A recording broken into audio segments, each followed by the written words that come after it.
नमस्कार,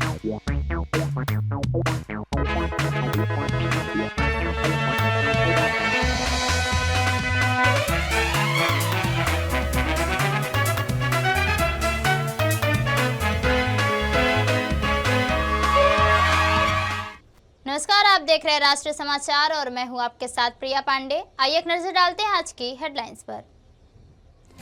नासिक में राज उद्धव ठाकरे का भाजपा पर हमला, महाकुंभ भ्रष्टाचार और बुनियादी समस्याओं पर लगाया आरोप। कल्याण में शिवसेना नेता भास्कर जाधव ने एकनाथ शिंदे और भाजपा पर साधा निशाना, जनता को वोट के बहकावे से बचने की दी चेतावनी।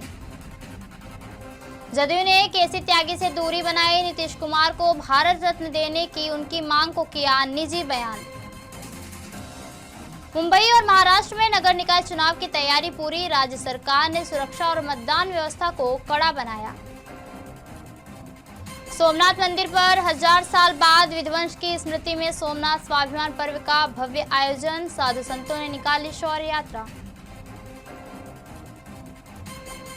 नासिक में आयोजित एक संयुक्त जनसभा को संबोधित करते हुए राज ठाकरे और उद्धव ठाकरे ने भारतीय जनता पार्टी और मुख्यमंत्री देवेंद्र फडणवीस पर तीखा हमला बोला। नासिक महानगर पालिका चुनाव के मद्देनजर हुई सभा में दोनों नेताओं ने आरोप लगाया कि भाजपा का हिंदुत्व केवल दिखावटी है और भगवान राम की तपोभूमि से जुड़े पेड़ों को नष्ट कर औद्योगिक घरानों को जमीन सौंपने की साजिश रची जा रही है। उन्होंने यह भी कहा कि भाजपा गुंडों और भ्रष्टाचारियों को अपनी पार्टी में जगह दे रही है। नेताओं ने महाकुंभ के दौरान कथित भ्रष्टाचार का मुद्दा उठाते हुए नासिक की बदहाल सड़कों पर पेयजल संकट, शिक्षा और स्वास्थ्य और रोजगार जैसी बुनियादी समस्याओं को लेकर भाजपा को घेरा। मतदाताओं से अपील करते हुए उन्होंने कहा कि लोग पैसे के लालच में आकर वोट न दें और अपने भविष्य का फैसला समझदारी से करें। केडीएमसी पैनल नंबर 6 के उम्मीदवारों के प्रचार के लिए शिवसेना ठाकरे गुट के वरिष्ठ नेता भास्कर जाधव ने कल्याण में आयोजित एक जनसभा को संबोधित किया। इस दौरान उन्होंने उप मुख्यमंत्री एकनाथ शिंदे को सीधे चुनौती देते हुए तीखा बयान दिया। भास्कर जाधव ने जनता से अपील करते हुए कहा कि भाजपा के बहकावे में आकर मुंबई को उनके हाथों में ना सौंपे, अन्यथा भविष्य में पछताना पड़ेगा। उनके इस बयान के बाद कल्याण की राजनीतिक हलचल तेज हो गई है और सियासी माहौल और भी गर्मा गया है। जदयू के वरिष्ठ नेता केसी त्यागी की पार्टी से औपचारिक रूप से छुट्टी हो गई है। पार्टी लाइन से अलग अलग बयानों और गतिविधियों के कारण जदयू ने उनसे दूरी बनाई है। हाल ही में उन्होंने प्रधानमंत्री नरेंद्र मोदी को पत्र लिखकर मुख्यमंत्री नीतीश कुमार को भारत रत्न देने की मांग की, लेकिन जदयू ने इसे निजी बयान करार देते हुए खुद को इससे अलग रखा।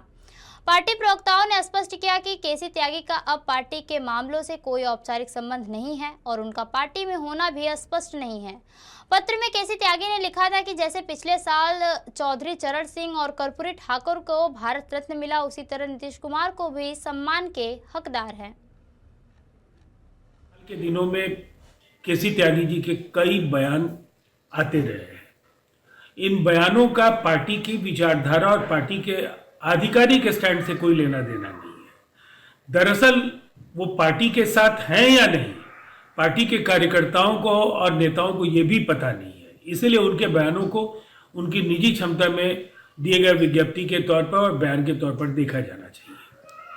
मुंबई बीएमसी चुनाव को लेकर बीजेपी ने स्थानीय मुद्दों के साथ साथ सांसद, अभिनेता, लोकप्रिय गायक मनोज तिवारी को चुनाव प्रचार के लिए मुंबई में उतार दिया है। पार्टी उन्हें स्टार प्रचारक के तौर पर इस्तेमाल कर रही है, खासकर उन इलाकों में जहां उत्तर भारतीय और बिहारी समुदाय की संख्या अधिक है। मनोज तिवारी विभिन्न मुख्य क्षेत्रों में जाकर बीजेपी उम्मीदवारों के लिए वोट की अपील कर रहे हैं और जनता से सीधे संपर्क कर स्थानीय विकास, सुरक्षा और अन्य अहम मुद्दों को प्रमुखता से उठा रहे हैं। बीजेपी का यह कदम इसलिए महत्वपूर्ण है क्योंकि मुंबई महानगर पालिका के कई वार्डों में उत्तर भारतीय मतदाता निर्णायक भूमिका निभाते हैं और पार्टी इस आधार पर अपनी चुनावी रणनीति तैयार कर रही है। आंकड़ों के अनुसार मुंबई की कुल आबादी में परप्रांतियों की संख्या करीब 30 से 40% के बीच है, जिससे इस रणनीति का राजनीतिक महत्व और बढ़ जाता है। मुंबई सहित पूरे महाराष्ट्र में होने वाले नगर चुनाव के मद्देनजर राज्य सरकार ने पूरी तैयारी कर ली है। मुख्य सचिव राजेश अग्रवाल ने बताया कि चुनाव को शांतिपूर्ण और पारदर्शी और निष्पक्ष तरीके से संपन्न कराने के लिए प्रशासन पूरी तरह मुस्तैद है। चुनाव अधिकारियों से लेकर पुलिस बल तक संबंधित विभागों को अलर्ट किया गया है। और सुरक्षा, कानून व्यवस्था तथा मतदान प्रक्रिया पर हर स्तर पर कड़ी निगरानी रखी जा रही है। उन्होंने जनता से अपील की है कि वे 15 जनवरी को अपने शहरों और जिलों में मतदान में सक्रिय भागीदारी करें, क्योंकि यह न केवल अधिकार है बल्कि हर नागरिक की जिम्मेदारी भी है। मुख्य सचिव ने भरोसा दिलाया कि मतदान के दिन सभी आवश्यक इंतजाम किए गए हैं और प्रशासन का उद्देश्य से अधिक मतदान सुनिश्चित करना है। से महाराष्ट्र सरकार इसको टैकल कर रही है। उस समय मुंबई शहर के कई रोड को ब्लॉक भी किया जाता है, चाहे मुंबई महानगर पालिका हो, मुंबई पुलिस फोर्स हो। ये सारा जो एक टैकल करने का सरकार का तरीका है, इसको किस तरह टैकल किया जाएगा उस दिन? 2 दशकों से जो टाटा मुंबई मैराथन है, ये एक सिटी के लिए प्राइड का विषय बन चुकी है, लोगों के लिए एंजॉयमेंट का विषय बन चुकी है। और बहुत लोग जो थोड़े प्रोफेशनल एथलीट्स भी हैं या एमेच्योर एथलीट्स भी हैं, वो इसके लिए महीने तैयारी करते हैं। और प्रशासन की तरफ से हम पूरा सहयोग करते हैं। कोई भी डिपार्टमेंट हो, हमारे म्यूनसिपल कॉरपोरेशन के वर्कर्स हों, पुलिस के कर्मचारी हों, अधिकारी हों, हेल्थ डिपार्टमेंट के हों, तो हम पूरा सहयोग करेंगे इसमें कि मुंबई की जनता और बाहर से आने वाले सभी गेस्ट इसको अच्छे से एंजॉय करें और इवेंट को भी और मुंबई शहर को भी एंजॉय करें। सर, इस समय मुंबई सहित महानगर के 29 महानगर पालिका के चुनाव है। मुंबई सहित महाराष्ट्र की जनता को महाराष्ट्र के चीफ सेक्रेटरी क्या कहना चाहते हैं? कितनी चुस्त दुरुस्त 4-चौबंद सुरक्षा व्यवस्था होगी? किसी को किसी प्रकार के भी घबराने की ज़रूरत नहीं है। हालांकि कुछ छोटी मोटी घटनाएं इन दिनों सुनाई ज़रूर दे रही हैं, उनको टैकल भी किया जा रहा है। चुनाव महाराष्ट्र के अलग अलग हिस्सों में हो रहा है, अर्बन एरियाज़ में, रूरल एरियाज़ में अलग अलग डेट्स आ रही हैं। तो हमारी सब जनता से यही विनती है कि अच्छे से सोच समझ के अपना वोट दें, अपने मनपसंद कैंडिडेट को वोट दें। और महाराष्ट्र ट्रेडिशनली बहुत ही पीसफुल स्टेट रहा है इलेक्शंस में। कोई भी इलेक्शन हो तो उस पर ऑब्वियसली घबराने की बिल्कुल भी ज़रूरत नहीं है। मुंबई महानगर पालिका में सभी की नज़र है। यहाँ पर काफ़ी जद्दोजहद हो रही है, चाहे गवर्नमेंट के जो लोग नेता हैं, मंत्री, उनकी भी, और चाहे अपोजिशन में उनकी भी। यहाँ पर विशेष ध्यान है प्रशासन की ओर से। हाँ बिल्कुल, इसमें इलेक्शन की मशीनरी, पुलिस प्रशासन, बाकी सब मुस्तैदी से काम कर रहे हैं। उसमें कोई कोताही नहीं होगी। जनता आराम से वोट दे और अच्छे से वोट दे और काउंटिंग भी अच्छे तरीके से की जाएगी और रिजल्ट भी टाइम पे निकाला जाएगा। खास आदेश जारी किया है स्पेशल मुंबई के लिए? Not really. जो ट्रेडिशनल है, छुट्टी डिक्लेयर करना है, बाकी अरेंजमेंट्स हैं, लॉजिस्टिक्स हैं, सब एक कायदे से चल रहा है। राज जी, किस तरह से सोमनाथ मंदिर में सोमनाथ स्वाभिमान पर्व का आयोजन चल रहा है, जो 11 जनवरी तक चलेगा। इस दौरान 500 से अधिक साधु संतों ने डमरू की थाप के साथ शौर्य यात्रा निकाली और हर हर महादेव के नारों से मंदिर परिसर भक्तिमय में माहौल में बदल गया। गिरनार तीर्थस्थल से बड़ी संख्या में संत भगवान सोमनाथ के दर्शन के लिए पहुंचे और शंख चौक से मंदिर तक यात्रा में डमरू की गूंज ने वातावरण को और भी उल्लासपूर्ण बना दिया। राज्य के सामाजिक और न्याय अधिकारिता मंत्री प्रद्युम्न वाजा और सांसद राजेश चुडासमा समेत कई लोग शौर्य रैली में शामिल हुए। सोमनाथ मंदिर विध्वंस के 1000 वर्ष पूरे होने पर भाजपा ने सोमनाथ स्वाभिमान पर्व 2026 के तहत देश भर में राष्ट्रीय अभियान शुरू किया है। इस अवसर पर विभिन्न शिवालयों में मंत्र जाप और पूजा अर्चना की जा रही है। मोतिहारी के नरसिंह बाबा मंदिर में भाजपा सांसद राधा मोहन सिंह ने कार्यकर्ताओं के साथ भगवान शिव की पूजा की। उन्होंने कहा कि इस पूजा के माध्यम से इतिहास, आस्था और आत्मसम्मान को स्मरण किया जा रहा है, जबकि प्रधानमंत्री नरेंद्र मोदी भी सोमनाथ मंदिर में पूजा करेंगे। जनवरी महीने में गजनी के महमूद ने सोमनाथ मंदिर को ध्वस्त किया था। वो बर्बर अताताई उस शासक ने हमारे आस्था और सभ्यता के महान प्रतीक पर बर्बर आक्रमण किया था और ध्वस्त किया था। उसको 1000 वर्ष पूरे हुए हैं। 1000 वर्ष के उतार चढ़ाव के बावजूद यह मंदिर आज भी अपनी भव्यता और गौरव के साथ सोमनाथ मंदिर खड़ा है।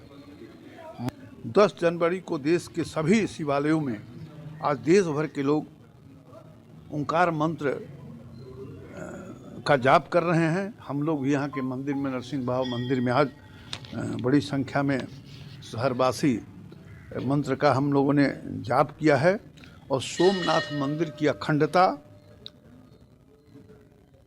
को अडिग रखने के लिए हम लोगों ने प्रार्थना की है और स्वयं प्रधानमंत्री जी 11 जनवरी को सहस्त्र संकल्प यात्रा का आयोजन करेंगे। प्रधानमंत्री नरेंद्र मोदी के 10 जनवरी को सोमनाथ आगमन से पहले ही सोमनाथ म्यूजियम श्रद्धालुओं और पर्यटकों के लिए विशेष आकर्षण का केंद्र बन गया है। सोमनाथ मंदिर परिसर के निकट स्थित यह म्यूजियम करीब 1000 साल के गौरवशाली इतिहास को दर्शाता है, जहां मंदिर से जुड़ी ऐतिहासिक घटनाएं, प्राचीन कलाकृतियां, शिलालेख और दुर्लभ चित्रों के माध्यम से सोमनाथ की सांस्कृतिक और धार्मिक विरासत को जीवंत रूप में प्रस्तुत किया गया है। प्रधानमंत्री के प्रस्तावित दौरे को लेकर सोमनाथ में तैयारियां जोरों पर हैं और सुरक्षा के कड़े इंतजाम भी किए गए हैं। इसी बीच बड़ी संख्या में श्रद्धालु और पर्यटक म्यूजियम पहुंचकर सोमनाथ के ऐतिहासिक और आध्यात्मिक महत्व को नजदीकी से समझ रहे हैं।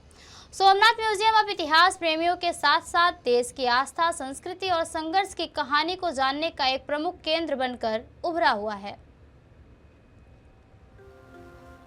जहां एक ओर 10 जनवरी को प्रधानमंत्री नरेंद्र मोदी सोमनाथ पहुंचने वाले हैं, तो वहीं दूसरी ओर सोमनाथ म्यूजियम इन दिनों श्रद्धालुओं और पर्यटकों के लिए खास आकर्षण का केंद्र बना हुआ है।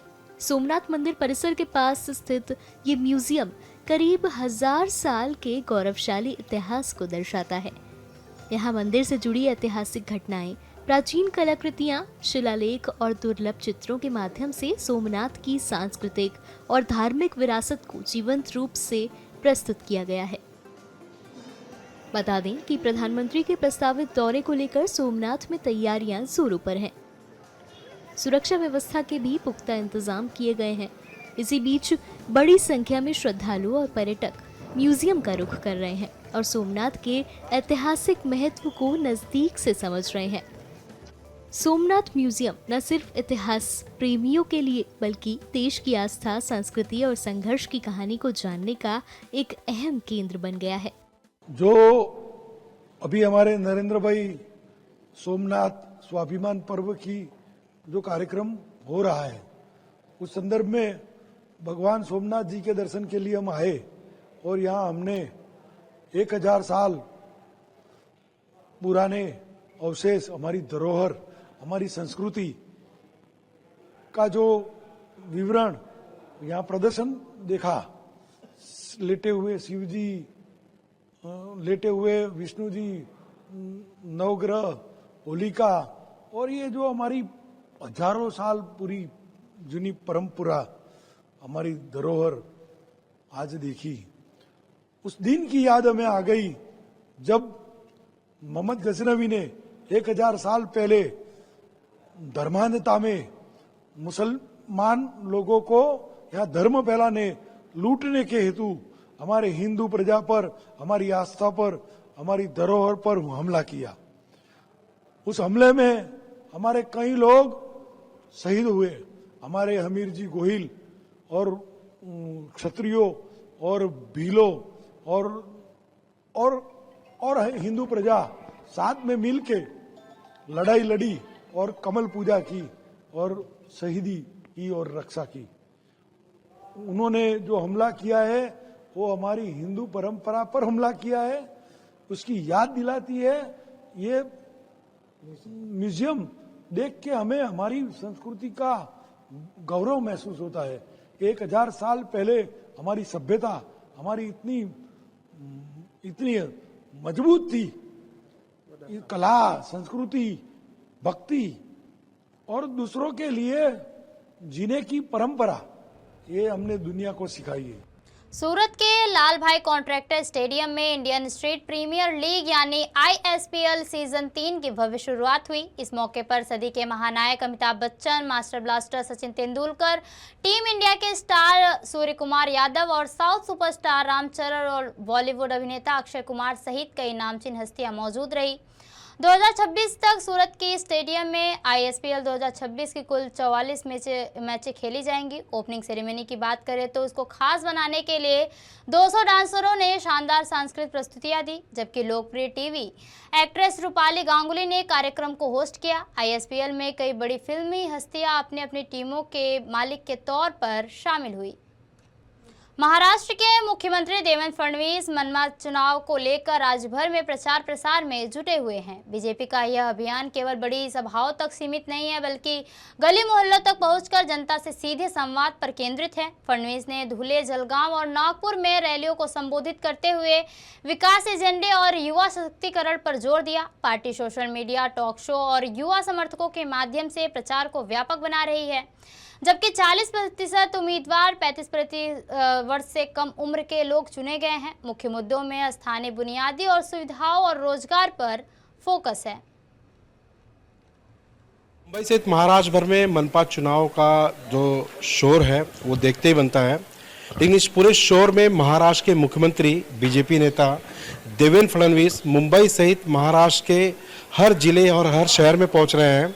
उनका एक ऐसा रोड मैप तैयार किया गया है जिसकी पार्टी में जमकर तारीफ की जा रही है। इस पूरे मामले को लेकर हमारे साथ बातचीत करने के लिए मौजूद हैं महाराष्ट्र बीजेपी के जो इस पूरी कमेटी के जो प्रबंधन के हेड हैं श्रीकांत भारती जी, विधायक। श्रीकांत जी, मुख्यमंत्री का जो पूरा एक रोड मैप है वो हर कई गांव में पहुंच जा रहे हैं, शहर में पहुंच जा रहे हैं, जिलों में पहुंच जा रहे हैं। ये इतना, इसके पहले इस तरह का रोड मैप कभी देखा नहीं गया चुनाव प्रचार के दौरान। देखो, ये देवेंद्र फडणवीस है, समाज के युवा वर्ग को क्या चाहिए ये उनको समझता है। समाज के अंदर में इश्यूज को कम्युनिकेट करने के लिए नए प्रयोग करने चाहिए, ऐसे नए जमाने का नेता है। तो स्वाभाविकता से महाराष्ट्र के कॉमन आदमी को भी लगता है कि देवेंद्र जी को कुछ हटके प्रयासों से सुनना चाहिए। इसलिए महाराष्ट्र में हमने उनकी पब्लिक मीटिंगें तो रखी ही है, लेकिन उनके रोड शो है और रोड शो के साथ उनके टॉक शो है। और ये टॉक शो केवल टिपिकल टॉक शो नहीं है। महाराष्ट्र के मराठी सांस्कृतिक जगत के जितने भी स्ट्रॉन्ग कम्युनिकेटर है वो देवेंद्र जी का इंटरव्यू ले रहे हैं, और वो इंटरव्यू उस महानगर में 60-60, 70-70, 100 जगह स्क्रीन लगा के लोग देख रहे हैं। तो एक्टिविटी तो क्लास है, लेकिन उसका कनेक्ट मास है। ये एक नया प्रयोग देवेंद्र जी पूरे महाराष्ट्र के अंदर कर रहे हैं, और जिसकी चर्चा महाराष्ट्र के सारे समाज माध्यमों के अंदर में है। जैसे हमने ठाणा में उस दिन किया तो तेजश्री प्रधान थी और मिलिंद बांबल जी थे। जिसे संभाजी नगर में हमने किया तो संभाजी नगर के अंदर में समीरा गुजर थी और वहाँ के यूथ आइकॉन थे जिन्होंने उनका इंटरव्यू लिया। हम कोल्हापुर में कर रहे हैं, कोल्हापुर में टिपिकल मिश्रा कट्टा, उसको ऐसा हमने नाम दिया है। नागपुर में किया है जिसमें भरत गणेशपुरे मराठी के एक अच्छे सांस्कृतिक जगत के एक्टर है, स्पृहा जोशी है। पुणे में हम कर रहे हैं, पुणे में गिरिजा ओक मैडम देवेंद्र जी का इंटरव्यू कर रही है। ऐसे विभिन्न लोग समाज के सांस्कृतिक जगत के जिनको समाज के अंदर में बड़ी मान्यता है वो देवेंद्र जी का इंटरव्यू ले रहे हैं, और वो इंटरव्यू सारा गांव दिख रहा है। मुंबई शहर की बात करें तो मुंबई में ये पूरा माहौल कब देखने को मिलेगा? हालांकि मीडिया में अलग अलग उनके इंटरव्यू तो आ रहे हैं, लेकिन मुंबई में जो आप लोग का एक रोड मैप है अलग से, ये कब देखने मिलेगा? अभी इस क्षण देवेंद्र जी वर्षा बंगला से निकलकर CST स्टेशन के सामने वड़ा पाव खा रहे हैं, और वो वड़ा पाव के आधार पे मुंबई के जनता से बात कर रहे हैं।